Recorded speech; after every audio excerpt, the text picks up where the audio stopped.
They said Ted Bundy was polite. That was the word that came up again and again. He smiled at strangers, he thanked clerks, he introduced himself clearly, like a man with nothing to hide. That's what unsettled me most when I reviewed the interviews years later. No one described a monster. They described someone you'd help without thinking. Bundy understood something most killers didn't. Fear works best when it asks nicely. Witnesses remembered the casts, the crutches, the soft voice asking for help loading books into a car. They remembered the relief of realizing he wasn't dangerous right before they realized they were wrong. Not because of anything he said or did, but because of a feeling that arrived too late. When he was finally caught, the country searched his face for cracks. They wanted madness, rage, something obvious. Instead, he looked calm, engaged, almost curious about the attention, as if the trial itself were another audience he needed to win over.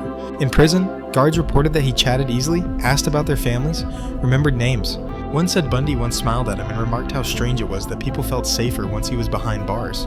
"That's the funny thing," Bundy said. "They think they can recognize someone like me?"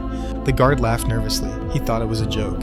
Years later, after the execution, the files were closed. The threat was gone. But the lesson remained. Buried in transcripts and testimony, evil doesn't always look broken. Sometimes it looks dependable.